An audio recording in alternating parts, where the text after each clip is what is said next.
This channel. आज हम देखने वाले हैं हमारे लिनक्स का ही। हमने इंट्रोडक्शन तो हमने देख लिया था हमारे लेक्चर में, बट उसके हम आगे हम कंटिन्यू करेंगे।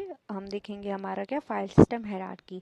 जो विंडोज़ है, विंडोज़ में हमारा फाइल सिस्टम हायरार्की कैसा होता है, उसमें होता है हमारा सी ड्राइव, और सी ड्राइव के अंदर ही हमारे सारे program files, users and Windows वगैरह सभी सी ड्राइव में होते हैं। बट लिनक्स में क्या होता है, हमारा टॉप लेवल रूट डायरेक्टरी होती है, उसी के अंदर हमारी सारी जो सब डायरेक्टरीज उसी के अंदर हमारी प्रेजेंट होती है। ये जो स्लैश है हमारा होता है टॉप लेवल रूट डायरेक्टरी, और इसी के अंदर हमारा रूट, बूट, यूज़र्स, ईटीसी, बिन, होम, ये सब होते हैं। रोम के अंदर हमारे होते हैं यूज़र्स, हमने देखा था इसके बारे में। ये हमारा टॉप लेवल रूट डायरेक्टरी है, सारे रूट टास्क हमारे यहीं से होते हैं। बूट के अंदर हमारे बूटेबल फाइल्स होते हैं, इसमें हमारे यूज़र्स होते हैं, और ईटीसी में हमारा जो कॉन्फ़िगरेशन होता है ये भी हमारा एक यूज़र का ही एक फ़ोल्डर है। और बिन में हमारी बाइनरी कमांड्स होती है जो अदर यूज़र्स रन कर सकते हैं, और होम में हमारी यूज़र्स की डिटेल्स होती है।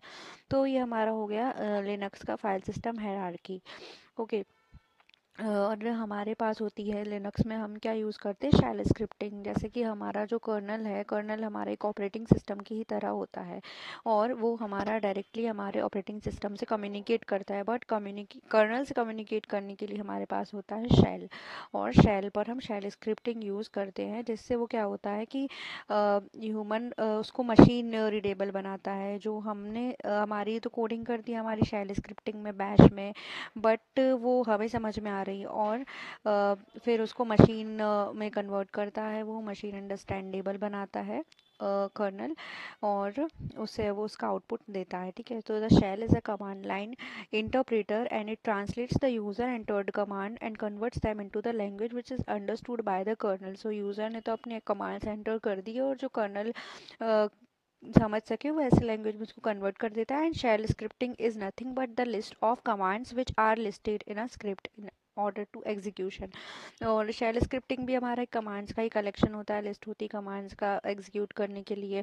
And good shell script will always have a proper commands after every command. So shell scripting में हम commands लिखते हैं, हैश से हम अपने commands लिखते हैं, और एक good shell scripting के लिए हमारा commands होना ज़रूरी है, और shebang statement होता है एक, वो भी होना ज़रूरी है। तो shell scripting the commands should be given using a hash sign, and the .sh at the end of the file tells us that it is a shell script. हम कोई भी फाइल बना रहे हैं, फाइल .sh अगर हमने उसका extension रख दिया है तो वो हमारी एक शेल स्क्रिप्टिंग होती है। जैसे अगर HTML हमारी फाइल होती है तो हम .html लिखते हैं, हमारी टेक्स्ट फाइल होती है तो हम .txt लिखते हैं। वैसे ही हमारे पास अगर शेल स्क्रिप्ट है तो उसका हम .sh एक्सटेंशन रखते हैं, तभी वो हमारी एक शेल स्क्रिप्ट बन जाती है।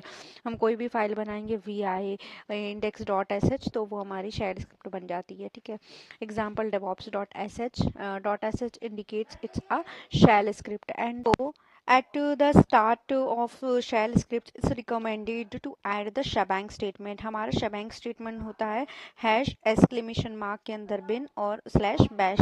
तो ये हमारा एक shebang statement होता है, comments for the users to identify which shell is being used. तो हम अभी बैश शेल स्क्रिप्टिंग यूज़ कर रहे हैं, इसलिए हम ऐसे अपना एक शबैंग स्टेटमेंट बनाते हैं, बट उसका कोई मीनिंग नहीं होता शबैंग स्टेटमेंट का, बस वो फर्स्ट एक लाइन होती है, और वो हैश से स्टार्ट है तो वो एक तरह का कमेंट ही है। हैश एक्सक्लेमेशन हम उसको स्टार्ट करते हैं स्लैश बिन स्लैश बैश, क्योंकि वो हमारा एक बिन के अंदर एक फोल्डर हमारा एक बैश बन जाता है, तो वही हमारा होता है shebang statement. And the operator hash exclamation known as the shebang operator is used to define the shell in which the script is going to run.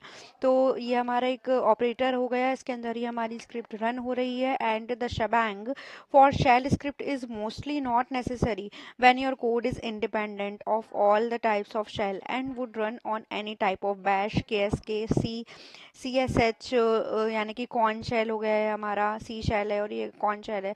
ठीक है, हमारा जो शबैंग स्टेटमेंट मैंडेटरी नहीं होता है, अगर हमारा ये स्क्रिप्ट सभी पर रन हो जाए तो वो मैंडेटरी नहीं है, बट हमें लगाना चाहिए shebang statement. Okay, and like example इसका है hash exclamation slash bin slash bash for Bourne shell. अगर हम बॉर्न शेल यूज़ कर रहे हैं तो हमारा ये हो जाएगा, बैश हम यूज़ कर रहे हैं बॉर्न शेल, तो हमारा हो जाएगा बिन एस एच, ये हो गया एस एच हो गया हमारा, ठीक है। और अगर हम बैश यूज़ कर रहे हैं तो हम hash exclamation bin bash use करेंगे, हमारा बॉर्न अगेन शेल के लिए हो गया bash.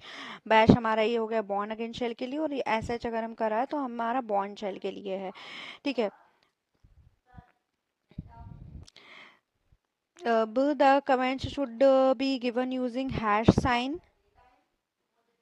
Should the script we can use dot script name dot sh। अगर हमारा स्क्रिप्ट का नाम है index dot sh, हमने नाम रखा है, तो अगर हमें उसे एग्जीक्यूट करना है तो हम उसको पहले सेव कर लेते हैं और उसके बाद में हम dot slash index dot sh लिखेंगे तो वो हमारी स्क्रिप्ट एग्जीक्यूट हो जाएगी।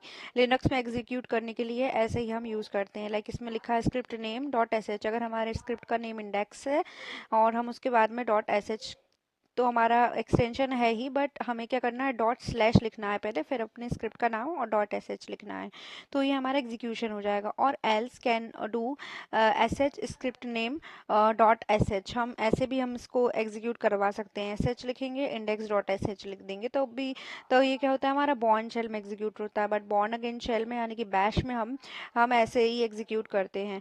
और एल्स बैश, बैश भी यूज़ करेंगे, ठीक है। Bash script name dot S H for Bourne again shell execution, तो बॉर्न अगेन शेल में हम एक ऐसे कर सकते हैं, एक bash script name dot S H से भी कर सकते हैं। This does not matter which shell you use S H और bash, as for normal script it will have same output and this is needed when you want to specify shell to run your script.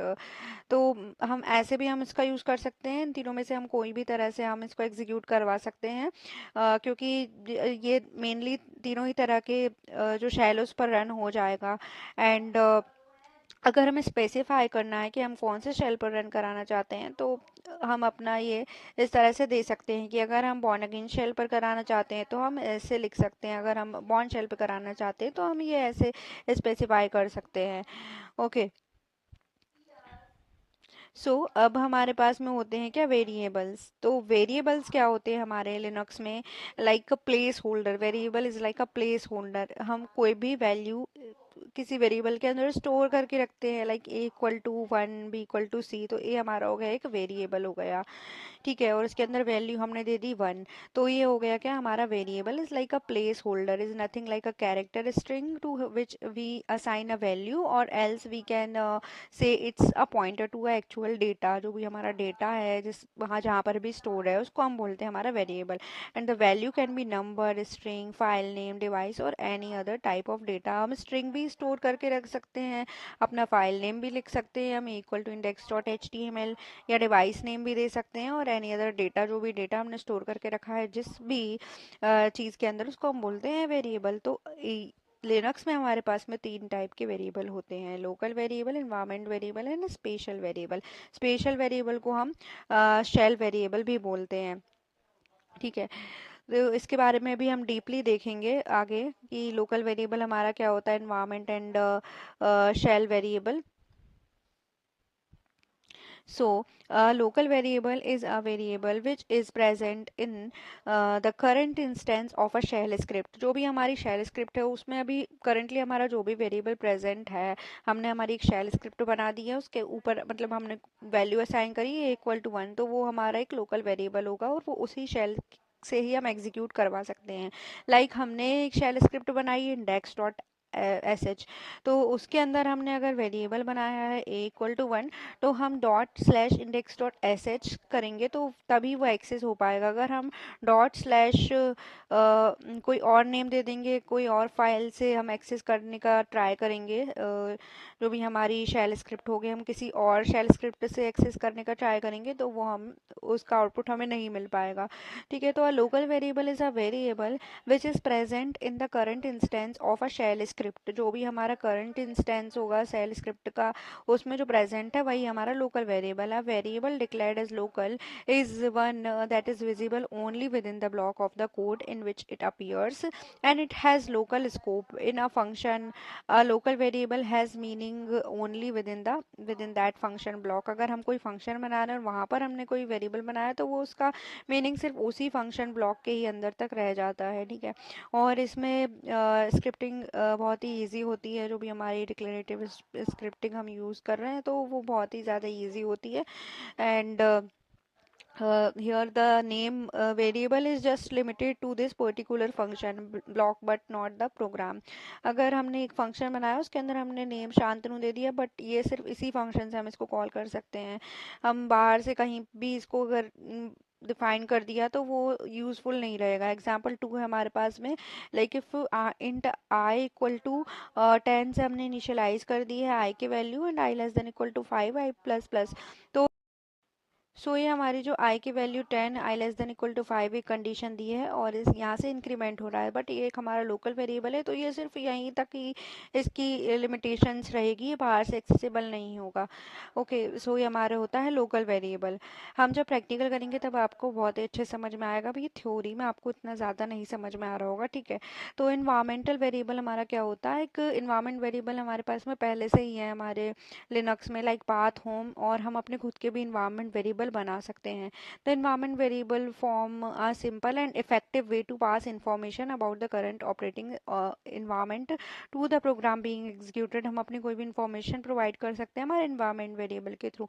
And two common examples of Linux environment variable are path and home variables. ये path अगर हम लिखेंगे ना, dollar path तो हमें पूरा path दे देगा, dollar home लिखेंगे तो हमारा पूरा होम का लोकेशन हमारा वो दे देगा, जो हमारा होम है वो हमें दे देगा। तो ये डॉलर लिखकर हमने अपना एक इन्वायरमेंट वेरिएबल है ये हमारा, ठीक है। We can set an environment variable using export command.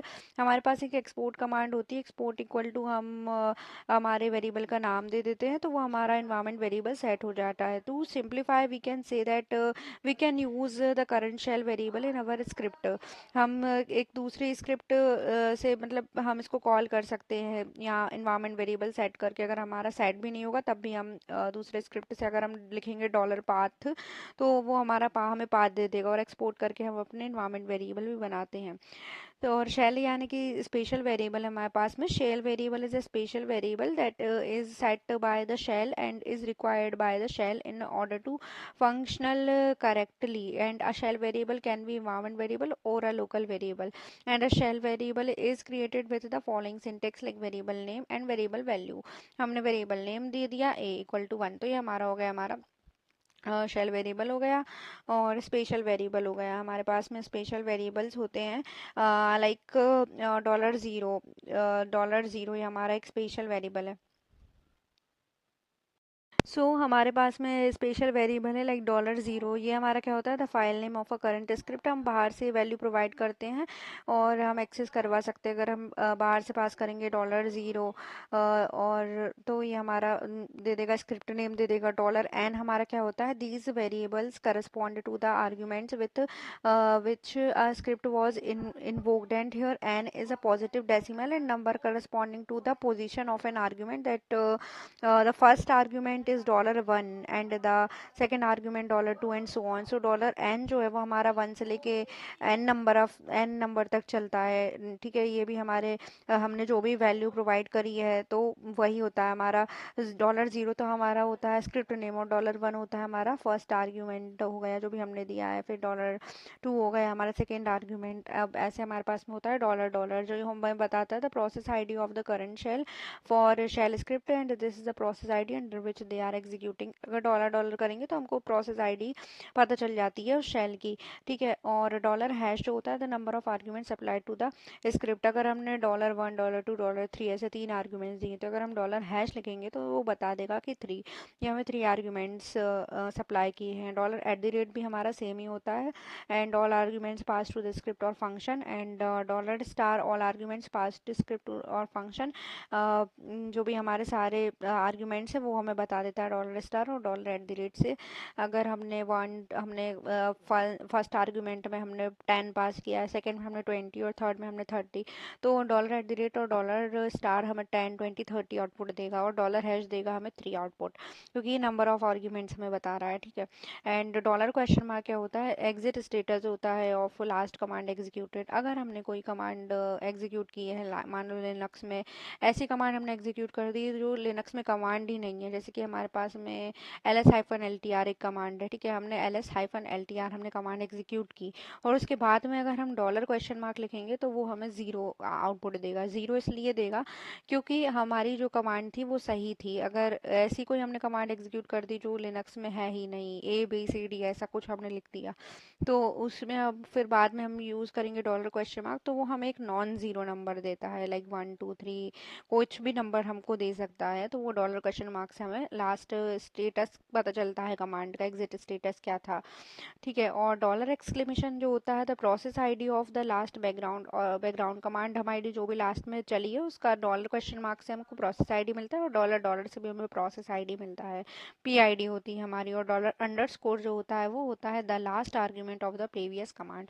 जो भी हमने प्रीवियस कमांड दी थी उसका जो आर्ग्यूमेंट है लास्ट में वो हमारा क्या था, हमें चेक करना है, तो हम डॉलर अंडरस्कोर हम यूज़ करके चेक कर लेते हैं। तो ये हो गए हमारे स्पेशल वेरिएबल्स। सो हमने हमारे वेरिएबल्स देख लिए हैं इस लेक्चर में। अभी नेक्स्ट लेक्चर में हम इसके प्रैक्टिकल्स देखेंगे, उसके बाद में हम लूप्स पर आएंगे और बाकी के जो कमांड्स हैं, ऑपरेटर्स हैं, हम वो एक्सप्लोर करेंगे। हमने फाइल सिस्टम देखा, हमारा शेल स्क्रिप्टिंग देख लिया कि क्या होता है, हमारा शेबैंग स्टेटमेंट हमने देखा, और कमेंट्स हमने देखे, वेरिएबल्स देखे, वेरिएबल्स के type, local, special and environment variable हमने देखे। सो नेक्स्ट लेक्चर में हम हमारे ऑपरेटर्स एक्सप्लोर करेंगे। तब तक के लिए stay tuned with this channel and do like, share and subscribe to this channel, और keep learning and keep updating yourself and keep exploring, and thanks for watching.